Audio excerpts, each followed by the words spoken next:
እመቤታችን ወለደች እንላለን እንጂ አራስ ናት ተብላ አታውቅም። ግዝረትንም አልናቃትም ፈጸማት፣ ጥምቀትንም አልተዋትም ጀመራት።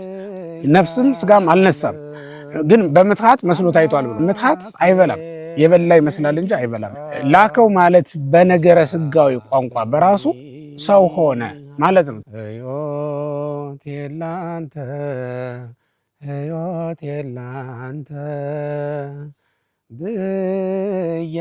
ብያለው አምላክ የኔ ጌታ የታገኝሃለው። አንድ አምላክ በሚሆን በአብ በወልድ በመንፈስ ቅዱስ ስም እያመንና እየተማጸን ዝግጅታችንን እንጀምራለን። የእግዚአብሔር ቤተሰቦች በመላው ዓለም የምትገኙ የአምላክ የቅድስት ድንግል ማርያም ወዳጆች እንደምን ሰነበታችሁ? ዛሬ የምነግራችሁ አምላካችን መድኃኒታችን ኢየሱስ ክርስቶስ ወደ ቤተ ግዝረት መግባቱን ምክንያት በማድረግ ወደ ቤተ ግዝረት የገባባቸውን 7 ምክንያቶች ነው የምነግራችሁ ማለት ነው። 7ቱ የግዝረት ምክንያቶች ወይም ጌታ ወደ ቤተ ግዝረት እንዲገባ ምክንያት የሆኑ 7 ጉዳዮች አሉ። ሊቃውንት ያነሷቸው አፍሪካዊው ሊቅ ሳይፕሪያንን ጨምሮ ኦገስቲን እና ሌሎችም ሊቃውንት የተባበሩባቸው ናቸው። እነዚህ 7ቱ ምክንያቶች ብለን የምንጠቅሳቸው ከተለያዩ የትርጓሜ መጻሕፍት የተወሰዱ በመሆናቸው ይጠቅሟቸዋል ብዬ ስላሰብኩ እንዳያልፉ ነው ዛሬ በዚህ ቦታ የተገኘ ነው። የግዝረትን በዓል ለማክበር እንጦንስ ኢየሱስ ገዳም ነው የምንገኘው። ነገር ግን ትምህርቱ እንዳይቀርባችሁ ብዬ ነው። አሁን እንግዲህ ከመሸ ነው ምናልባት ይሄ ለእናንተ ሊደርስ የሚችለው። በአገኛችሁበት ጊዜ ሁሉ ጠቃሚ ነው። ትምህርት እንደ ቃል እግዚአብሔር እንደ ምግብ ዘመን የማይሽረው ስለሆነ የትኛውን ጊዜ ላይ ቢያገኙት መጠቀም መልካም ነው ብዬ ስላሰብኩ እሱ እንላለሁ። የሉቃስ ወንጌል ምዕራፍ 2 ቁጥር 21 ላይ ነው የሚገኘው። አምላካችን መድኃኒታችን ኢየሱስ ክርስቶስ ወደ ቤተ ግዝረት መግባቱን የሚናገረው ታሪክ በዛ ቦታ ላይ ተጽፎ እናገኘዋለን።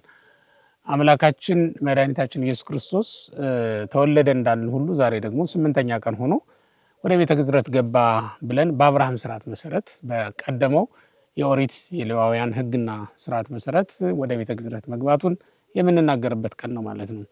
ይሄ 8ኛው ቀን አማይ ቀን ነው ይላሉ አባቶቻችን። ወደ ላይ ቢወጣ ወደ 9 ወደ 10 ቀን ቢወጣ ቁስሉ ይደርቅበታል፣ ሰውነቱ እየጸና ስለሚሄድ ማለት ነው። ዝቅ ቢል ደግሞ ወደ 6 ወደ 7 ደግሞ ቀኑ ዝቅ ቢል ኖሮ እንዲሁ ገና ልህሉ ስለሆነ አካሉ ደም ያፈታበታል ተብሎ ስለሚታሰብ አባቶቻችን 8ኛው ቀን ለግዝረት መርጠውታል። ጌታም የተናገረው በ8ኛው ቀን እንዲሆን ነው። በቅዱስ መጽሐፍ ባለው የአይሁድ ትውፊት መሰረት እንግዲህ የግዝረት ስርዓት በተወለደ በ8ኛው ቀን ይገዘራል፣ ይፈጸምለት ነበር ማለት ነው። እስከዚያ ቀን ድረስ ስም አይሰይሙም። ስም የሚሰይሙም በቤተ ግዝረት ውስጥ ነው የነበረው ማለት ነው። ይህም ዛሬ ለሐዲስ ኪዳን ጥምቀት ተተክቶበታልና ግዝረትን በጥምቀት ስም የምንወጣውም ከዚህ የተነሳ ነው። አሁን የክርስትና ስም ሁላችን አለን አይደል? በአብርሃም ስርዓት መሰረት በአብርሃም ቃል ኪዳን መሰረት ማለት ነው። በዚህ ቀን ስም ይወጣለት ከሆነ ስሙን በዚህ ቀን ነው ይዞት የሚኖረው። ለምሳሌ ለኢየሱስ ክርስቶስ ስም ይወጣለት መልአኩ ቅዱስ ገብርኤል ከመጽነሷ በፊት ነው ለእመቤታችን የነገራት። ለዚህም ነው እንደውም በከመ ሰመዮ መልአክም ቅድመ ትጽንሶ ነው የሚለው።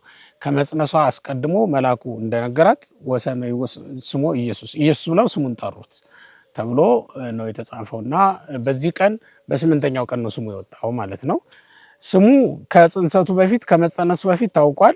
ነገር ግን በዚህ ስም አልተጠራም። ለምን? ሕጋቸው ስርዓታቸው እስከ 8ኛው ቀን ድረስ በስሙ አይጠሩትም ስለነበር ማለት ነው።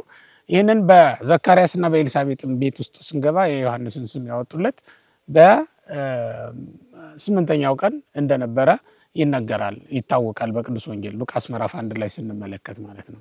ስለዚህ ዛሬ አምላካችን መድኃኒታችን ኢየሱስ ክርስቶስ ወደ ቤተ ግዝረት መግባቱን በአይሁድ ስርዓት መሰረት ወይም በአብርሃም ቃል ኪዳን ስርዓት መሰረት በ8ኛው ቀን ዛሬ ኢየሱስ በሚለው ስም እንዲጠራ የተደረገበት ቀን ነው ማለት ነው። ስለዚህ 3 ነገር ነው የሚደረገው ዛሬ።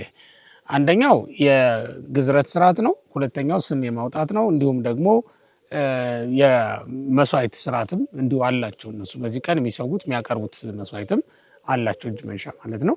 ይህንን የፈጸሙበት ቀን ነው ማለት ነው። ለምንድን ነው ጌታ ወደ ቤተ ግዝረት መግባት ያስፈልገው? በእውነት ስራዬ ሕግ የሆነው አምላክ ህግን ሊሰራ ህግን የሰራው አምላክ ነው ወደ ዓለም የመጣው።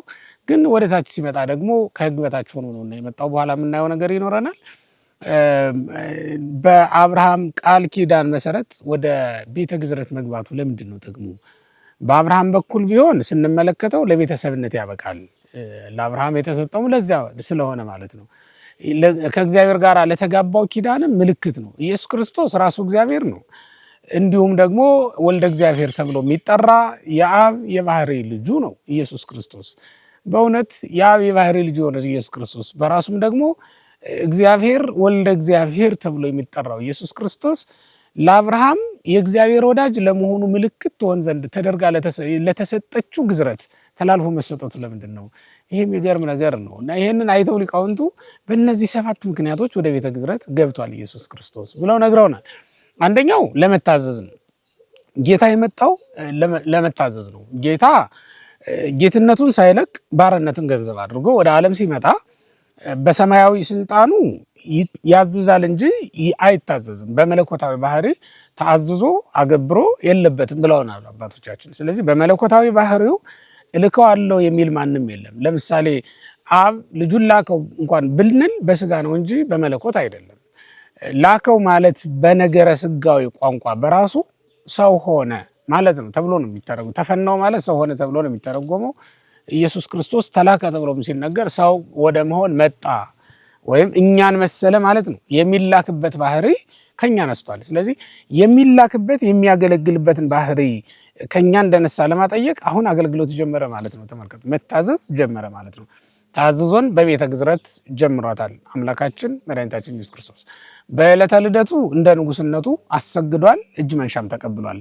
ዛሬ ደግሞ እጅ መንሻ የሚሰጥበት ቀን ደርሷል። እሱ ራሱ ወይም ስለሱ መስዋዕት የሚቀርብበት መባ የሚሰጥበት ቀን ደርሷል። ወደ ቤተ ግዝረት የሚገባበትም ቀን ደርሶ ዛሬ ወደ ቤተ ግዝረት የገባበት ቀን ነው ማለት ነው። ይህንንም ራሱም ኢየሱስ ክርስቶስ በማቴዎስ ወንጌል ምዕራፍ 20 ቁጥር 28 ላይ አረጋግጦልናል። እስመ ይመጽእ ወልደ እጓለ እመሕያው ከመ ይትለአክዎ ዘእንበለ ዳይሙ ከመ ይትለአክ ነው የሚለው። የሰው ልጅ ክርስቶስ ወደ ዓለም የመጣው እንዲላክ እንጂ እንዲላኩት አይደለም፣ እንዲያገለግል እንጂ እንዲያገለግሉት አይደለም። እና ከእናንተ ማንም ትልቅ ሊሆን ቢወድ አገልጋይ ይሁን ብሎ የተናገረው ክርስቶስ ወደ ዓለም የመጣው ለማገልገል ነው። ምክንያቱም የሰው ልጅ አዳም ከመጀመሪያው ጀምሮ አገልጋይ የለውም። ያ ማለት ነፍሱን ወደ ገነት ወደ መንግሥተ ሰማያት የሚያሻግር አገልጋይ አልነበረውም ለአዳም ማለት ነው። በልጆቹ መጠቀም ያልቻለ መዳን ያልቻለ ስለነበረ የሚያገለግል አገልጋይ የሚላክ ሆኖ ነው ኢየሱስ ክርስቶስ ወደ ዓለም የመጣው። ታዛዥነቱ ወደ ቤተ ግዝረት በመግባቱ ተረጋግጧል ማለት ነው። ስለዚህ ታዝዞን ተልእኮን አሁን ጀመራት ማለት ነው ኢየሱስ ክርስቶስ። አንዱ ምክንያት ከ7ቱ መታዘዝን ለማሳየት ነበር ብለውናል አባቶቻችን። ሁለተኛው ደግሞ ምትሃት እንዳይደለ ለማጠየቅ ነው። በአንድ ዘመን ላይ ምትሃት ነው ብለው የተነሱ መናፍቃን ነበሩ። ነፍስም ስጋም አልነሳም፣ ግን በምትሃት መስሎ ታይቷል ብለው። ምትሃት ማለት አጥንትና ስጋ የሌለው ግን ደግሞ መስሎ የሚታይ ነገር ማለት ነው። እና ምትሃት ሲጀመር አጥንትም ስጋም የለውም። በሉቃስ ወንጌል ምዕራፍ 24 ላይ እንዲህ አይነት ንባብና እስመ ለመንፈስ አልቦቱ ስጋው አጽም ነው የሚለው።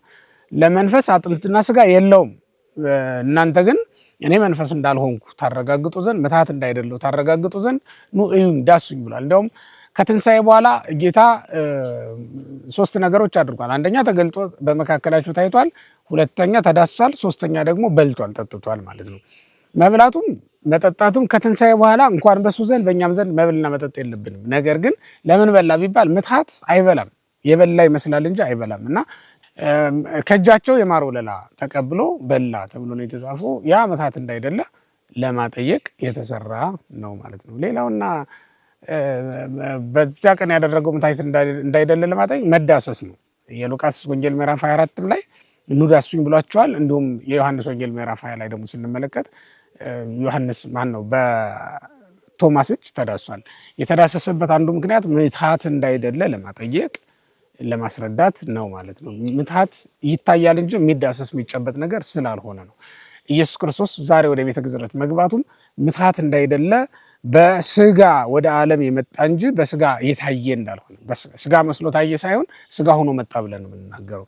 ምክንያቱም በቅዱስ መጽሐፍ በዮሐንስ ወንጌል ምዕራፍ 1 ቁጥር 14 ላይ ቃል ስጋ ሆነ ተብሎ የተጻፈው፣ ቃል ስጋ ሆነ ተብሎ የተጻፈው ቃልነቱም አልቀረም ስጋነቱም አልቀረበትም ማለት ነው። ቃልነት ወይም አምላክነቱን ሳይለቅ ስጋ ሆኗል፣ ስጋነቱን ሳይተው አምላክ ሆኗል ማለት ነው። እንዲህ ባለ መንገድ ሰው የሆነ አምላክ መሆኑን ለማስረዳት ወደ ቤተ ግዝረት መግባቱን ያጠይቃል ማለት ነው። ሶስተኛው ምክንያት ከሰማይ ስጋ ይዞ መጣ ብለው የሚናገሩ ደግሞ አስተማሪዎች ነበሩ። አውረደ ስጋም ሰማይ የሚሉ መናፍቃን ተነስተው ነበር። የሚገርም ነው። ከሰማይ ስጋ ይዞ መጣ ብለው የሚናገሩት ምድራዊ ስጋን እንዴት ሊነሳ ይችላል ብለው ስላሰቡ ነው። ይሄ ምክንያቱም ይሄ መርገም የተጫነው ስጋ ነው። መርገም ያደረበት የተጣለ ከእግዚአብሔር መንግስት የራቀ አጋንንት ያደሩበት የሰፈሩበት ባህሪ ነው የሰው ልጅ ባህሪና አድፏል። ይሄንን ሊነሳ አይችልም ብለው አክብረው ሙተው በእነሱ ቤት እና ያንን አልነሳም ብለው ያስባሉ። ግን በእውነት እግዚአብሔር እንደ ባለመድኃኒት ሆኖ ነው ወደ ዓለም የመጣው። እንደ ንጉስነቱ እኮ አይደለም የመጣው። ንጉስ ሆኖ ሊፈርድብን አይደለም የመጣው። እንደ ባለመድኃኒት ሆኖ ሊያድነን ነው የመጣው። ሊያድነን ሲመጣ ደግሞ በዚህ ዓለም ያሉ ሐኪሞች እንኳን ጠበብቶች በሽተኛውን አይጸየፉትም። ወደ በሽተኛው ቀርበው በሽታውን እንኳን ባይጋሩት ሳይጸየፉት ግን ወደሱ ቀርበው ሊያክሙት ይሞክራሉ። እግዚአብሔርም እኛን ሊያክመን ሊያድነን ሲፈልግ ፍጹም ፈውስ የሰጠን ወደኛ መጥቶ ነው በስጋ ማለት ነው። ስለዚህ በስጋ ወደኛ የመጣው ደግሞ የኛን ስጋ ይዞ ነው። የተረገመውን ባህሪያችንን ኃጢአት ያጠቃውን ባህሪያችንን ከኛ ነስቶ። ግን ይሄንን ስላችሁ ኃጢአታችንን ተካፈለ ማለት ግን አይደለም። ኃጢአት የነበረበት ግን ኃጢአት ያልተገኘበትን ስጋ ነው የነሳው ኢየሱስ ክርስቶስ። ይህም በመለኮታዊ ባህሪው በመለኮታዊ ጥበቡ አንጽቶ እንደተቀበለው ያስረዳል፣ ያጠይቃል ማለት ነው። በዚህ መንገድ ነው እንግዲህ ስጋን የተቀበለው። ግን ከሰማይ ስጋን ይዞ መጣ የሚሉ ሰዎች ምክንያታችሁ ይሄ እንደሆነ እንድትረዱት በማለት ነው። አሁን ሰማያዊ ስጋን ይዞ እንዳልመጣ ለማጠየቅማ እኛ የምናደርገውን ስርዓት እየሰራ አደገ ማለት። ሰማያዊ ስጋ ቢሆን ኖሮ ወደ ቤተ ግዝረት መግባት ባልተጠበቀበትም ነበር። ምክንያቱም የሚወገድ ሸለፈት ያለው የምድራዊ ስጋ ነው እንጂ የሰማያዊ ስጋ ስላለ። ሲጀመርም ሰማያዊ ስጋ የሚባል የለም። እነዚህም በሃይማኖት አበው ውጉዛን ብለው ርጉማን ከተባሉት መካከል ተቆጥረዋል። ውግዘትም ተላልፎባቸዋል። እመቦ ዘይቤ አውረደ ስጋ በሰማይ ውጉዘ ላይ ይኩን ነው የተባለው። አባቶቻችን ከሰማይ ስጋ ይዞ መጣ የሚል ሰው ቢኖር የተወገዘ ይሁን ይላሉ ብለውናል ማለት ነው። ለዚህም ነው እንግዲህ ወንጌል ሲጽፍ ከመጀመሪያው ጀምሮ እመቤታችን ቅድስት ድንግል ማርያም የነበረችበትን ስፍራ ገሊላ እንደምትገኝ፣ የዳዊት ወገን እንደሆነች፣ ናዝሬት ከተማ እንዳለች፣ እሷም ድንግል እንደሆነች፣ ስሟም ማርያም እንደሆነ አስረድቶ የጻፈው ያለ ምክንያት እንዳይመስላችሁ። ወንጌላዊ ታሪክ ጸሐፊ አይደለም። ግን ከሰማይ ስጋ ይዞ መጣ እንዳይሉ ነው። እናቱም ሰማያዊት ናቸው እዚህ አይደለችም እንዳይሉ እንደ የዳዊት ዘር አይደለች እንድንል የሉቃስ ወንጌል ምዕራፍ 1 ቁጥር 26 ላይ መልአኩ ገብርኤል በመጣ ጊዜ እንዴት እንደመጣ ወደ ማን እንደመጣ የት ሀገር እንዳገኛት በግልጽ ቋንቋ ተቀምጧል ማለት ነው። እና ከሰማይ ስጋ ይዞ አልመጣም። ምድራዊት እናት አለችው። ሰማያዊ ጸጋ ቢኖራትም ቢሰጣትም ዘሯ፣ ነገዷ፣ ትውልዷ ግን ባህሪዋ ግን ምድራዊት የሆነች ሴት እመቤታችን ቅድስት ድንግል ማርያም ወለደችው ለማለት ነው። እንግዲህ ዛሬ ወደ ቤተ ግዝረት የገባበት አንዱ ምክንያት ሶስተኛው ምክንያት ነው። አራተኛው ምክንያት ደግሞ የአብርሃም ዘር መሆኑ በምን ይታወቅ ታዲያ? ወደ ቤተ ግዝረት ባይገባ ኖሮ አንዱ ምልክት ማረጋገጫ እኮ ከአብርሃም ተወለደ ብለን ስንናገር ወደ ቤተ ግዝረት መግባቱ ነው። ምክንያቱም መገዘር የአብርሃም ቃል ኪዳን ነው፣ ለሌሎች የተሰጠ አይደለም። ጌታ ምንም እንኳን በልደቱ አህዛብም የተሳተፉ ቢሆንም ቅሉ ለተስፋ እንዲሆናቸው ለምልክት እንዲሆናቸው ለአህዛብ ተስፋ ይሆናቸዋል፣ ለእስራኤል ደግሞ ዘለፋ ይሆናቸዋል። አህዛብ መግባታቸው ማለት ነው። እና ከአህዛብ ሴቶች ናቸው የገቡት፣ ትዕማር፣ ሩት እና ራኬብ። እነዚህ ሶስቱ በማቴዎስ ወንጌል ምዕራፍ 1 ከቁጥር 5 ጀምሮ ስትመለከቱት የምታገኟቸው ሴቶች ናቸው። እነሱ ገብተዋል በክርስቶስ የዘር ሐረግ ውስጥ። ሆኖም ግን ክርስቶስ ወልደ አብርሃም መባሉ ነው ዋናው ትልቁ ነገርና የዳዊት ልጅ የአብርሃም ልጅ ተብሎ ነው የተጠራው። የአብርሃም ልጅ ለመሆኑ ምን መረጋገጫ አለ ቢባል ይሄው ወደ ቤተ ግዝረት ገባ። የአብርሃም ዘር ባይሆን ኑሮ አይገዘርማ፣ አህዛብ ይሄ የለባቸውም። ስለዚህ ወደ አብርሃም ስርዓት መጣ ለማለት ነው። በኦሪት ዘፍጥረት ምዕራፍ 17 ቁጥር 10 ላይ ስትመለከቱ አብርሃም ከሱ የሚወለደው ዘር ሁሉ እንዲገዘር ስርዓት ተሰርቶለት እናገኘዋለን ማለት ነው። ይሄ አራተኛው ምክንያት ነው ማለት ነው። አምስተኛው ምክንያት ደግሞ ለአብርሃም የገባውን ቃል ኪዳን ለመፈጸም ነው። ለአብርሃም የገባለት ቃል ኪዳን በዘሩ ሁሉ እንዲፈጸም እግዚአብሔር ቃል ገብቶለታል። ቀደም በጠቀስኩላችሁ ዘፍጥረት 17:10 ላይ በአንተና በዘር መካከል ነው የሚለው። በአንተና በዘር መካከል እንዲፈጸም ምልክት እንዲሆን ወንድ ሁሉ ይገዘራል ተብሎ ነው የተጻፈውና ኢየሱስ ክርስቶስ ወንድ መሆኑን በዚህ ተረጋግጧል። እንዲሁም ደግሞ የአብርሃም ዘር መሆኑን በዚህ ተረጋግጧል። እንዲሁም ደግሞ የአብርሃም ቃል ኪዳን እንዲፈጸም የመጣ መሆኑን በዚሁ ታውቋል ተረጋግጧል ማለት ነውና አንዱ እንግዲህ ወደ ቤተ ግዝረት እንዲገባ ምክንያት ከሆኑት መካከል የአብርሃምን ቃል ኪዳን ለመፈጸም ነው። በዘርህ ተብሏል። በዘሩ ሁሉ የሚፈጸም መሆኑን ለማሳየት ነው። በጣም ይገርማል በእውነቱ ወልደ እግዚአብሔር በመሆኑ ይሄ ሁሉ ነገር የለበትም። ወልደ አብርሃም በመሆኑ ግን ይሄ ሁሉ ስርዓት አለበት። ከሰው መወለድ እንዲህ አይለ ጻር ጋር ወይም ደግሞ ድካም ያለበት ነው ማለት ነው። ድካም ያለበትን ልደት መርጦ እኛን ከድካም ያዳነን መድኃኔዓለም ስሙ የተመሰገነ ይሁን። ሌላው ስድስተኛው ምክንያት ደግሞ ከሕግ እርግማን ይዋጀን ዘንድ ከሕግ በታች ሆኖ ስለመጣ ነው። ሐዋርያው ቅዱስ ጳውሎስም በገላትያ መልእክቱ በአራተኛው ምዕራፍ ላይ እንደተናገረው ከሕግ እርግማን ይዋጀን ዘንድ ኢየሱስ ክርስቶስ ከሕግ በታች ሆኖ ነው የመጣው። ከሕግ በታች ተወለደ ነው የተባለው። ኢየሱስ ክርስቶስ ሕግ ኦሪት ናት። ከሕግ በታች ሆኖ ነው ኢየሱስ ክርስቶስ የመጣው ማለት ነውና ይሄንን ለምንድን ነው ያደርገው? ከሕግ እርግማን ይዋጀን ዘንድ ስለፈለገ ነው። ከሕግ እርግማን በታች ለነበሩ ሰዎች ሁሉ አብነት የሆናቸው ዘንድ እነሱ የሚያደርጉትን እያደረገ መጣ ማለት ነው። ግዝረትንም አልናቃትም ፈጸማት፣ ጥምቀትንም አልተዋትም ጀመራት። ሁለቱንም ሕዝበ እግዚአብሔር ለመባል የሚያበቁ እነዚህ ሁለቱ ናቸው፣ ጥምቀትና ግዝረት ማለት ነው። ግዝረት ላለፈው ሕዝብ ነው። ጥምቀት ደግሞ ለሚመጣው ለአሁኑ በአዲሱ ኪዳን ለምንኖር ሰዎች ነው ማለት ነው እና ለሁለታችንም ከእግዚአብሔር ለመወለዳችን ከእግዚአብሔር ለመገኘታችን ወደ እግዚአብሔርም ለመሄዳችን ምልክት የሚሆኑ እነዚህን ሁለቱን ሕጎች የሰራልን ኢየሱስ ክርስቶስ ነው። ጥምቀትን እነሆ ነገ እንግዲህ ከሁለት ቀን በኋላ ደግሞ እናከብራለን። ዛሬ የብሉይ ኪዳን ማህተመ እግዚአብሔር የነበረውን ግዝረትን ጌታ እንዳከበረ እነሆ እንመለከታለን። የሐዲስ ኪዳኗን ጥምቀት ደግሞ እንደገና ከ10 ቀን አሁን ከ11ኛው ቀን ጀምረን ባርኮ መርቆ ጥምቀትን እንደከፈተልን የምናውጅበት ቀን እየደረሰልን ነው። እጅግ ደስ ይላል። ከ9ኙ የጌታ ንዑሳን በዓላት አንዱ የሆነውን ግዝረትን ዛሬ በገዳም ተገኝተን እያከበርን ነው የምንገኘው። የእግዚአብሔር ቤተሰቦች እናንተም ከኛ ጋር ታከብሩ ዘንድ ይህንን መልእክት ከዚህ ማስተላለፍ ግድ ብሎናል ማለት ነው። አብራችሁን እንዳከበራችሁ ተስፋ አደርጋለሁ። እንጦንስ ኢየሱስ መስቀል ክብራ የእናቶች አንድነት ገዳም ነው። ሁላችሁም እየመጣችሁ እንድትጎበኙት አደራ እንላለን። በባህር ዳር ሀገረ ስብከት ሚዲያ የምትከታተሉ ሁሉ እናቶችን ደግፉ። በዚህ ቦታ የሚገኙትን ገዳሙም በውሃ እየተሸረሸረ ለማለቅ የተቃረበ ገዳም ስለሆነ እንታደገው እንድረስለት የሚል መልእክት ደጋግሜ ማስተላለፍ ፈልጋለሁ። የገዳሙን አድራሻ የገዳሙን አካውንት ያስቀምጡላችኋል ከታች በምትመለከቱት አድራሻ እንድትረዱ እያሳሰብኩ እግዚአብሔር ይስጥልኝ። አመሰግናለሁ። መመኪያ ያንተነ የነፍስ የመዳኛ ተመልከቶ ወደኔ አትስጠኝ ለዳኛ